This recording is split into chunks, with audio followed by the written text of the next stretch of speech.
एक छोटे से गांव में एक प्यारी सी लड़की रहती थी जिसका नाम राधा था। राधा के माता पिता किसान थे और उनके पास बहुत सीमित साधन थे। परंतु राधा के सपने बहुत बड़े थे। वह पढ़ाई में बहुत होशियार थी और हमेशा नए नए चीजों को जानने की उत्सुकता रखती थी। एक दिन गांव के स्कूल में एक नया शिक्षक आए। उन्होंने बच्चों को प्रेरित करने के लिए एक कहानी सुनाई। उन्होंने कहा, तुम्हारे सपने तुम्हारे भविष्य की नींव हैं। अगर तुम अपने सपनों पर विश्वास करोगे और मेहनत करोगे तो कोई भी मुश्किल तुम्हें रोक नहीं सकेगी।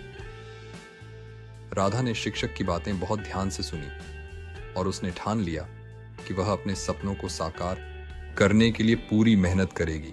हर दिन वह सुबह जल्दी उठकर पढ़ाई करती और रात देर तक मेहनत करती। उसकी मेहनत का फल मिला जब उसने गांव की स्कूल में सबसे अच्छे अंक प्राप्त किए। राधा की उपलब्धियों ने पूरे गांव को गर्वित कर दिया। उसके माता पिता ने भी उसकी मेहनत को देखा और उसके सपनों को समर्थन दिया।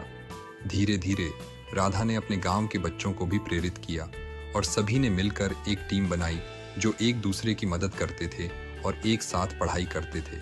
वर्षों की मेहनत के बाद राधा ने एक बड़ी यूनिवर्सिटी में दाखिला प्राप्त किया और अपनी शिक्षा पूरी की।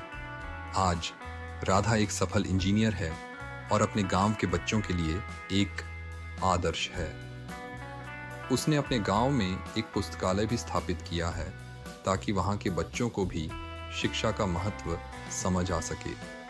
राधा की कहानी हमें सिखाती है कि चाहे परिस्थिति कैसी भी हो, अगर हमारे पास सच्ची मेहनत और दृढ़ संकल्प है तो हम अपने सपनों को साकार कर सकते हैं।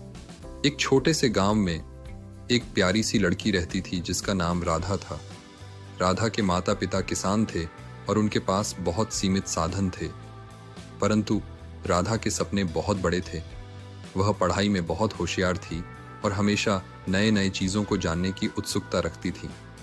एक दिन गांव के स्कूल में एक नया शिक्षक आए।